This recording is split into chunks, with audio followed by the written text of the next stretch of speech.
Assalamu alaikum students. Today we are going to start unit number 1, that is food. And we are going to study chapter number 1, that is nutrition in plants. So before discussing nutrition in plants in detail, we are going to study about nutrition. That what is nutrition, why the nutrition is so important. The term nutrition derived from a Latin word nutrate or nutrient meaning nourishment, यानी nutrition का word जो हमारे पास है वो लातीनी ज़बान से निकला है। लातीनी ज़बान न्यूट्रिएंट से निकला है जिसका मतलब है nourishment. So what are nutrients, ये न्यूट्रिएंट्स क्या होते हैं।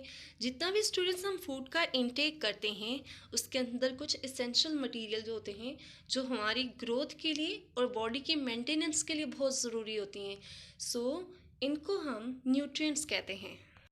Nutrients are classified as carbohydrates, proteins, fats, vitamins, minerals, dietary fibers, and water. Nutrients are further divided into two types. The first one is a micronutrient and the second one is a macronutrients. Macronutrients students ऐसे nutrient होते हैं जो हमारे body को large amount में require होते हैं। और मैक्रोन्यूट्रिएंट्स के अंदर हमारे पास जो न्यूट्रिएंट्स आते हैं वो है water, carbohydrate, proteins and lipids. Now the second type is micronutrients. Micronutrients ऐसे nutrients हैं students जो हमारे बॉडी को स्मॉल अमाउंट में रिक्वायर होते हैं। इनके अंदर आते हैं हमारे पास दो तरह के nutrients, that is vitamin and minerals. Now the question that comes in our mind, can we skip micronutrients and take excessive amount of macronutrients? So the answer is no. क्योंकि स्टूडेंट्स हमारे बॉडी की proper growth के लिए, nourishment के लिए और maintenance के लिए जितने भी न्यूट्रिएंट्स हमने पढ़े हैं वो सब एक प्रॉपर अमाउंट में रिक्वायर हैं। माइक्रो न्यूट्रिएंट्स की बात करें अगर, क्योंकि ये बॉडी को स्मॉल अमाउंट में रिक्वायर हैं, लेकिन इसका हरगिज़ ये मतलब नहीं है कि हम उन्हें अपनी डाइट में से स्किप कर दें। अगर हम उन्हें अपनी डाइट में से स्किप करेंगे तो उससे बॉडी के अंदर डिफरेंट किस्म की डिजीज़ कॉज करेंगी जिनको हम डेफिशिएंसी डिजीज़ कहेंगे। On the other hand macronutrients क्योंकि स्टूडेंट हमारे बॉडी को लार्ज अमाउंट में रिक्वायर है। अब जब वो लार्ज अमाउंट में रिक्वायर हैं तो हम उनकी एक प्रॉपर अमाउंट लेंगे, ठीक है। ऐसा नहीं हो सकता कि हम इन न्यूट्रिएंट की एक्सेसिव अमाउंट ले लें। अगर हम इन न्यूट्रिएंट की एक्सेसिव अमाउंट लेंगे तो हमारी बॉडी में डिफरेंट तरह की डिजीज़ कास्ट होंगी। सो स्टूडेंट्स हमने अपनी डाइट कुछ इस तरह की रखनी है जिसके अंदर ये तमाम न्यूट्रिएंट्स एक प्रॉपर अमाउंट में हों। तो ऐसी डाइट को हम कहते हैं balance diet. Mode of nutrition. The mechanism by which organism obtain their food are called mode of nutrition. यानी वो तरीका या वो प्रोसेस जिससे ऑर्गेनिज्म अपनी फूड हासिल करते हैं उसको हम मोड ऑफ न्यूट्रिशन कहते हैं। प्लांट्स के अंदर अगर हम देखें तो हमारे पास दो मोड ऑफ न्यूट्रिशन है। The first one is autotrophic mode of nutrition and the second one is heterotrophic mode of nutrition. Modes of nutrition in plant. The first mode of nutrition is autotrophic mode of nutrition.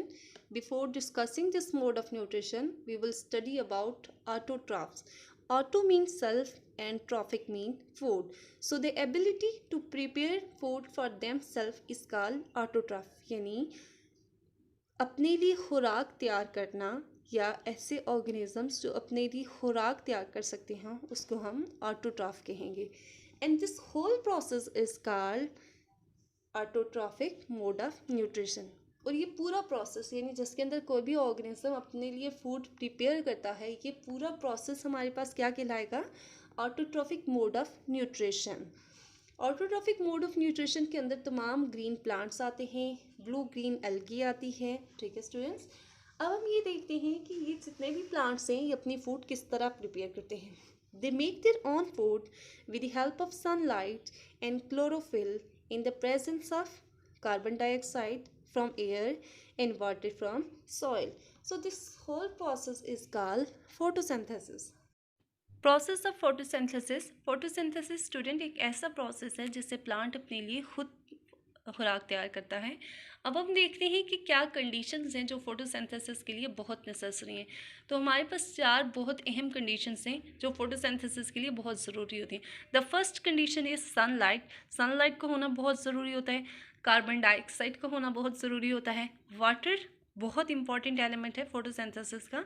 And the fourth one is chlorophyll. तो ये 4 चीज़ें हैं जो photosynthesis के process के अंदर बहुत अहम रोल अदा करती हैं। अब हम देखते हैं स्टूडेंट कि फोटोसिंथेसिस किस तरह का प्रोसेस है। फोटोसिंथेसिस एक कॉम्प्लेक्स प्रोसेस है। So there are number of chemical reactions that are taking place to change carbon dioxide in water to food products like glucose. तो अब इस इक्वेशन के अंदर भी देख सकते हैं कि जब हम कार्बन डाइऑक्साइड और वाटर इन दोनों को मिक्स करते हैं या ये दोनों कंबाइन करते हैं केमिकली, तो हमारे पास in the presence of sunlight and chlorophyll तो हमारे पास ग्लूकोज और ऑक्सीजन बनता है। Next we are going to study about chloroplast. What are chloroplast, क्यों क्लोरोप्लास्ट पढ़ने जा रहे हैं।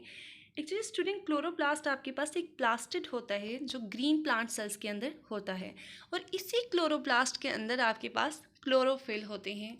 और यू नो कि क्लोरोफिल बहुत इसेंशियल्स होते हैं फॉर फोटोसिंथेसिस। फोटोसिंथेसिस का प्रोसेस हो ही नहीं सकता क्लोरोफिल के बगैर। सो आप यहाँ इस पिक्चर के अंदर भी देख सकते हैं कि आपके पास क्लोरोप्लास्ट है, उसके अंदर ग्रीन पिगमेंट्स हैं। इन ग्रीन पिगमेंट्स को हम क्या कहते हैं, क्लोरोफिल, और ये हमारे फोटोसिंथेसिस के प्रोसेस में बहुत ज़्यादा ज़रूरी होते हैं। We have discussed earlier about how carbon dioxide react chemically with water and form glucose. Now we are going to study that how carbon dioxide enter into plants. हम ये देखना चाहते हैं कि कार्बन डाइऑक्साइड प्लांट के अंदर enter कैसे होता है। कार्बन डाइऑक्साइड प्लांट के अंदर लीफ के जरिए एंटर होता है। तो स्टूडेंट कुछ ऐसे है कि लीव्स के अंदर छोटे छोटे पोर्स होते हैं और कार्बन डाइऑक्साइड उन पोर के जरिए प्लांट में इंटर होता है। इन पोर्स को हम स्टोमेटा कहते हैं। प्लांट के अंदर जितना भी गैसेस का एक्सचेंज होता है, चाहे वो गैसेस अंदर जा रही हैं या बाहर आ रही हैं, वो सब स्टोमेटा के जरिए होता है। स्टोमेटा प्लूरल है और इसका सिंगुलर आप है स्टोमा।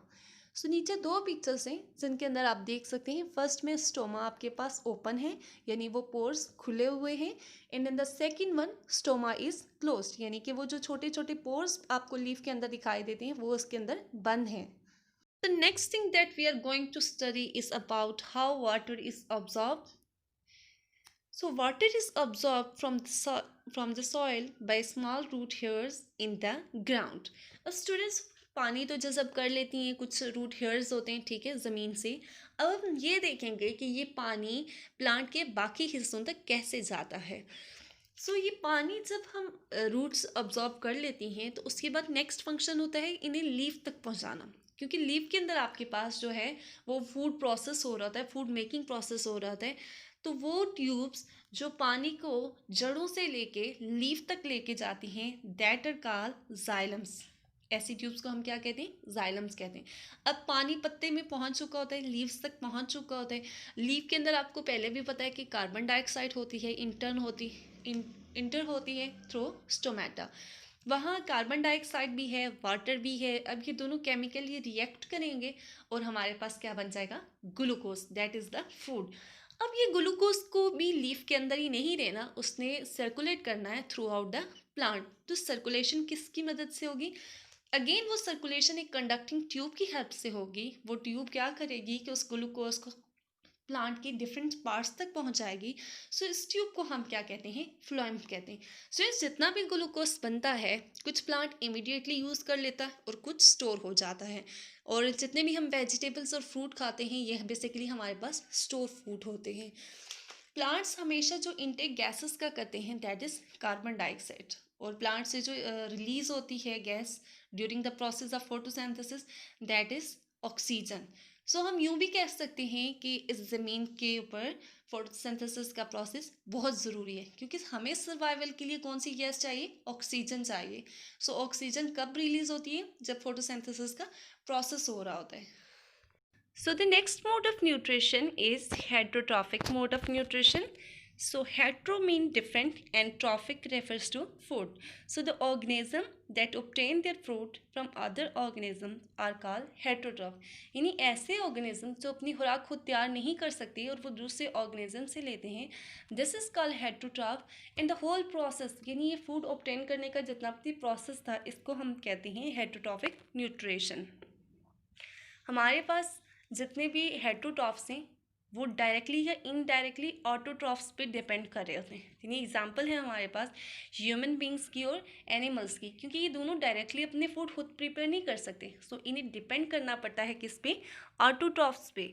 सो हमारे पास हेटरोट्रॉफिक प्लांट्स की 4 कैटेगरीज हैं। The first one is parasitic, the second one is saprophytic, the third is symbiotic and the fourth one is insectivorous. So हम इन सब काइंड्स को डिटेल में वन बाय वन डिस्कस करते हैं। So the first type is parasitic plants. So parasitic plants को पढ़ने से पहले हम ये देखते हैं कि पैरासाइट क्या होते हैं। स्टूडेंट, पैरासाइट ऐसे ऑर्गेनिजम्स होते हैं जो अपनी खुराक खुद प्रिपेयर नहीं कर सकते और वो फूड के लिए दूसरे ऑर्गेनिजम्स पे लाइक प्लांट या एनिमल्स पे डिपेंड करते हैं। इसकी हमने बहुत सारी एग्जांपल देखी थी, जैसे डियर टीक और बहुत सारी एग्जांपल्स हैं। अब जब हम पैरासाइटिक प्लांट्स कहते हैं तो ये ऐसे प्लांट्स होते हैं जो अपने फूड खुद प्रिपेयर नहीं कर सकते और अपनी न्यूट्रिशनल रिक्वायरमेंट के लिए किसी दूसरे प्लांट पे डिपेंड करते हैं।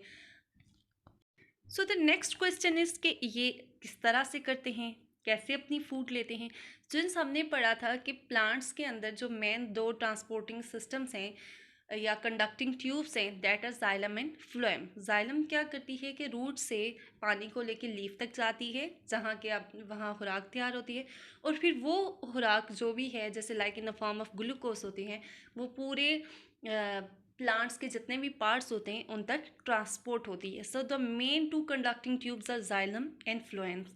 ये प्लांट्स ये करते हैं कि इनकी एक स्पेशल किस्म की रूट्स होती हैं जिनको हॉस्ट्रिया कहते हैं। ये रूट्स उनको कंडक्टिंग सिस्टम से कनेक्ट करवाते हैं, यानी जाइलम और फ्लोएम से ये इन रूट के ज़रिए कनेक्ट होते हैं और फिर वहाँ से ये अपनी फूड लेते हैं। सो हम वन बाय वन इसकी एग्जांपल्स देखते हैं। Parasitic plant. स्टूडेंट्स, मैं पहले भी आपको बता चुकी हूँ कि पैरासाइटिक प्लांट्स ऐसे प्लांट्स होते हैं जो अपनी फूड खुद से प्रिपेयर नहीं कर सकते और उन्हें अपने फूड प्रिपेयर करने के लिए किसी दूसरे प्लांट पे डिपेंड करना पड़ता है और उससे फूड लेना होता है। अब वो जिस प्लांट पे डिपेंड करते हैं या जिससे वो फूड लेते हैं, that is called the host. उसको क्या कहते हैं? होस्ट। इसी होस्ट की वजह से मैंने आपको ये डेफिनेशन अगेन करवाई है। Now coming toward the example of the parasitic plant, हमारे पास इसकी फर्स्ट एग्जांपल जो है दैट इज़ कास्क्यूटा।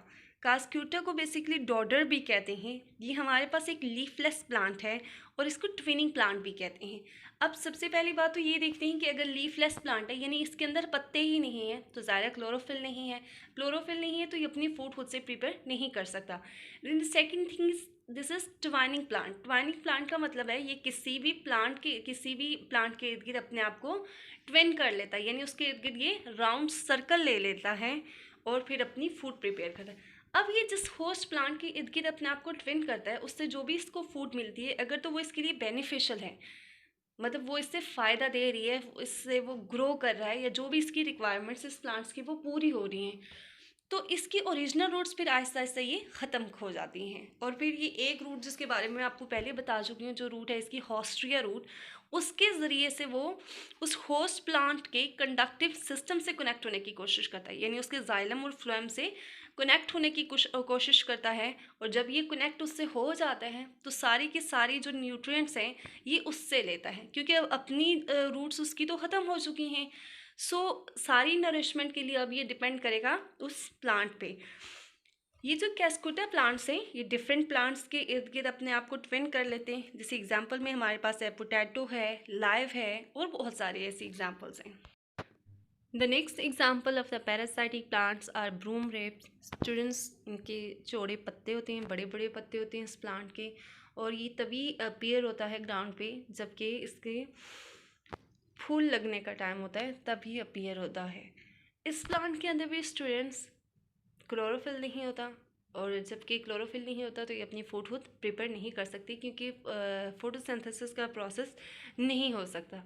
कास्क्यूटा प्लांट्स की तरह स्टूडेंट ये भी इनके भी बहुत सारे होस्ट प्लांट्स होते हैं जिन पे ये फूड के लिए डिपेंड करते हैं। ठीक है, अब हम देखते हैं वो कौन कौन से प्लांट्स हैं जिस पे ये डिपेंड करते हैं। तो उसमें पीस आती हैं, पी प्लांट है, beans, lentils, tomato, potato, capsicum and lettuce. ये सारे वो प्लांट्स हैं, होस्ट प्लांट हैं जिस पे ये अपनी फूड के लिए डिपेंड करता है क्योंकि ये अपनी खुराक खुद से तैयार नहीं कर सकता। So the next type is saprophytic plants. Saprophytic plant students क्या करते हैं, डेड और डिकेइंग ऑर्गन से जो है से न्यूट्रिशन हासिल करते हैं। अब वो डेड और डिकेइंग मैटर जो भी होते हैं जिससे उन्होंने न्यूट्रिशन हासिल करना होता है, सबसे पहले तो ये उन पर डाइजेस्टिव जूस रिलीज़ करते हैं। जब ये डाइजेस्टिव जूस रिलीज़ करते हैं तो उससे क्या होता है, वो ऑर्गेनिक मैटर जो होता है वो लिक्विड फॉर्म में कन्वर्ट हो जाता है। जब वो लिक्विड फॉर्म में कन्वर्ट हो जाता है तो ये उसे ऑब्जॉर्व कर लेते हैं और उस लिक्विड में से अपने लिए न्यूट्रिशन ऑब्जॉर्व कर लेते हैं। So such plants are called saprophytic plants. इनकी एग्जांपल्स हैं हमारे पास, मशरूम हैं, ब्रेड मोल्ड्स हैं, मोनोट्रॉप्स हैं। Now the third one is the symbiotic plants. Students, symbiotic plants ऐसे प्लांट्स होते हैं जिसमें आपके पास दो डिफरेंट तरह के स्पीशीज़ एक साथ रहते हैं और वो बिहेव इस तरह करते हैं जैसे वो एक ही स्पीशी हों। अब ये इस तरह से साथ रहने का उनका मकसद क्या होता है, पर्पस क्या होता है, एक्चुअली वो फूड ऑब्टेन करना चाहते हैं। वो दोनों स्पीशीज़ जो होते हैं वो फूड हासिल करना चाहते हैं। इसकी वजह से वो दोनों मिलके एक साथ रहते हैं और इसको हम कहते हैं सिम्बियोसिस। और ऐसे प्लांट जो इस प्रोसेस के अंदर इन्वॉल्व होते हैं that are called symbiotic plants. And the third thing is कि ऐसी कंडीशन जिनके अंदर ये दो डिफरेंट स्पीशीज़ एक साथ रहती हैं और फिर ये फूड हासिल करते हैं, so this is called the symbiotic relationship. Lichen is a good example of symbiotic relationship. Students, lichen में हमारे पास एल्गी और फंगाई ये दोनों एक साथ रह रहे होते हैं। अच्छा, इस रिलेशन में होता क्या है कि जो एल्गी है वो फंगाई को फूड प्रोवाइड करता है और इन रिटर्न फंगाई एल्गी को वाटर, मिनरल और प्रोटेक्शन प्रोवाइड करता है। अब देखें, दो डिफरेंट स्पीशीज एक दूसरे के साथ रह रही हैं, एक दूसरे को सपोर्ट कर रही हैं।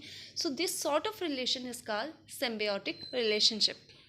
Another good example of symbiotic relationship is mycorrhizae. In Greek, myco mean fungus and rhiza mean roots. So the word mycorrhizae mean fungus root. Student, इस प्रोसेस के अंदर होता क्या है कि एक रूट लाइक स्ट्रक्चर होता है जिसे हम हाइफे कहते हैं। ठीक है, ये किसी प्लांट के इर्द गिर्द अपनी कोटिंग कर लेता है। इस कोटिंग को हम माइकोरिजाई कहते हैं। अब ये होता क्या है, जो रूट लाइक स्ट्रक्चर फंजाई बनाता है किसी भी प्लांट के इर्द गिर्द, इसने प्लांट से फूड लेनी होती है। ठीक है, और इन रिटर्न ये प्लांट को देता है कुछ नेसेसरी न्यूट्रिएंट्स। तो अब देखें, दो चीज़ें, दो डिफरेंट स्पीशीज़ एक दूसरे पे डिपेंड करें। ठीक है, एक फूड प्रोवाइड करिए और सेकंड उसको न्यूट्रिएंट प्रोवाइड करिए। तो ये कौन सा रिलेशन है, सिम्बियोटिक रिलेशनशिप है। फिर एक और चीज़ होती है, माइकोरिजाई के अंदर जब हमारे फंजाई हैं वो रूट्स को 10 से लेके यानी 100 टाइम से लेके 1000 टाइम तक इंक्रीज़ कर देती हैं। तो वो एक और बेनिफिट प्रोवाइड करती हैं प्लांट को। The next and the last type is insectivorous plants. Student, जिस तरह इसके नाम से ही आपको समझ आ रही है कि इंसेक्ट्स, तो इंसेक्ट्स का मीन क्या होता है, हशरात। ये ऐसे प्लांट्स हैं जो इंसेक्ट्स का इंटेक करते हैं with the help of their leaves, क्योंकि इनके लीव्स के अंदर कुछ ट्रैप इस तरह का बना होता है कि जैसे ही कोई इंसेक्ट इन प्लांट के करीब आता है वो उसको ट्रैप कर लेते हैं, वो उसे मारते हैं और स्वॉलो कर जाते हैं। जहाँ पे भी ये प्लांट पाए जाते हैं स्टूडेंट, वहाँ की सॉइल में न्यूट्रिएंट्स ज़्यादा नहीं है। स्पेशली अगर हम बात करें नाइट्रोजन की और एसिडिक बॉक्स की, तो ये बहुत कम होते हैं। अब उस न्यूट्रिशनल लेवल को मीट करने के लिए ये प्लांट्स इंसेक्ट का इंटेक करते हैं। इनको हम इसीलिए इंसेक्टिवेरियस प्लांट भी कहते हैं और इनका दूसरा नाम जो है कार्निवर्स प्लांट। क्योंकि स्टूडेंट, कार्निवर्स में भी पढ़ा था कि कार्निवर्स जो हमारे पास एनिमल्स होते हैं, वो कार्निवर्स जो होते हैं वो क्या करते हैं, मीट अपनी फूड के लिए किसी दूसरे पे डिपेंड करते हैं और वो स्पेशली मीट खाते हैं। So these are also called carnivores plant, क्योंकि ये भी इंसेक्ट्स का इंटेक करते हैं। This is one of the interesting example of insectivorous plant and this is pitcher plant. Pitcher का मतलब होता है स्टूडेंट घड़ा। ये प्लांट्स ऐसे प्लांट्स होते हैं कि इनके अंदर लीव्स जो होते हैं वो कुछ इस तरह मॉडिफाई होते हैं कि वो पिक्चर या फिर कप लाइक स्ट्रक्चर बना देते हैं। ये पिक्चर प्लांट्स जो होते हैं, इनके टॉप की बात करूं, बाकी तो सारे ये क्लोज्ड होते हैं, लेकिन टॉप इनका बहुत सारे प्लांट्स के अंदर अगर हम देखें तो वो ओपन होता है और कुछ में ये पार्शली क्लोज्ड होता है। अब ये जो टॉप पे आपको एक लिड यूँ ढक्कन टाइप की चीज़ नज़र आती है, इसको हम हुड कहते हैं, फ्लैप या हुड कहते हैं। ये फ्लैप क्या करता है, नेक्टर रिलीज़ करता है और जब नेक्टर रिलीज़ करता है तो वेरियस इंसेक्ट इसकी तरफ अट्रैक्ट होते हैं। वेरियस इंसेक्ट जैसे ही अट्रैक्ट होते हैं, इसकी तरफ आते हैं और यहाँ तक मतलब इस हुड तक मूव करके आते हैं, तो ये हुड फ़ौरन से क्लोज हो जाता है। अब हम थोड़ा इंटरनल स्ट्रक्चर की बात करें तो इसकी इंटरनल, एक तो ये होलो ट्यूब होती है, खाली सी ट्यूब है, और इसके अंदर डाउनवर्ड पॉइंट्री हेयर्स होते हैं, ठीक है, पॉइंटेड उनका मुंह होता है। अब जैसे ही इंसेक्ट अंदर जाता है तो ये जो पॉइंटेड हेयर्स होते हैं ये इंसेक्ट को बाहर मूव नहीं करने देते। अब इस पिक्चर के बिल्कुल बॉटम पे बहुत ज़्यादा पानी होता है, ठीक है। अब इंसेक्ट की डेथ हो गई और वो इस प्लांट के अंदर ही है। अब होता क्या है कि ये उस इंसेक्ट को उस पूल के अंदर, पूल ऑफ वाटर के अंदर बेच देते हैं, जहाँ बहुत सारे डाइजेस्टिव एसिड्स होते हैं जो ये प्लांट रिलीज करता है। उन डाइजेस्टिव एसिड्स की मदद से वो जो भी इंसेक्ट है वो कम्प्लीटली ब्रेक डाउन हो जाता है, डिकम्पोज हो जाता है। और अब जैसे ही वो ब्रेक डाउन होता है या डिकम्पोज होता है तो उसमें एक्सेसिव नाइट्रोजन होते हैं, ठीक है स्टूडेंट्स, वो ये प्लांट ले लेता है क्योंकि इसके अंदर नाइट्रोजन की ही कमी थी। सो this is a very interesting example. Another example of insectivorous plants are sundew. Students in plant को sundew इसलिए कहते हैं कि जिस तरह से ड्यू ड्रॉप्स जो हैं सनलाइट के अंदर शाइन करते हैं, इसी तरह इनके ग्रैंडुलर लीफ जो होते हैं वो चमकते हैं। ये प्लांट्स सैंडी बैंक्स पे पाए जाते हैं, दरिया के किनारे जहाँ रेत होती है वहाँ पाए जाते हैं, और इनके अंदर मिनरल्स जो होते हैं जैसे कि नाइट्रोजन और फास्फोरस है, ये बहुत ज़्यादा इनके अंदर कम होते हैं। सनड्यू के लीव्स जो होते हैं इनमें टेंटैकल्स होते हैं जिसके साथ एक स्टिकी सब्सटेंस होता है जिसे हम ग्लूई सब्सटेंस भी कहते हैं, जिसे म्यूकिलेट करते हैं। अब ये लीफ हेयर जो हैं इस प्लांट के, उसके अंदर स्टार्क ग्लैंड्स होते हैं, ठीक है। पहले मैंने बात की कि म्यूसिलेज होता है, एक सब्सटेंस होता है, ग्लूई सा सब्सटेंस होता है जिसे हम म्यूकिलेज कहते हैं। अब मैं स्टार्क ग्लैंड्स की बात कर रही हूँ कि इन लीफ हेयर में, प्लांट्स के इन लीफ हेयर के अंदर स्टार्क ग्लैंड्स होते हैं। बेसिकली ये ग्लैंड्स क्या करते हैं, एक डाइजेस्टिव जूस प्रोड्यूस करते हैं। अब जैसे ये डाइजेस्टिव जूस प्रोड्यूस करते हैं तो बहुत सारे इंसेक्ट्स इनके करीब आते हैं और ये उन्हें ट्रैप कर लेते हैं। ट्रैप करने के बाद वो उनको स्वॉलो कर लेते हैं, और फिर जो जिन भी नाइट्रोजन या फॉस्फोरस या जिसकी भी डेफिशिएंसी होती है वो इससे ले लेते हैं। So this is another example of insectivorous plants. This is all about chapter number 1, that is nutrition in plants. I hope students all the concepts are clear to all of you.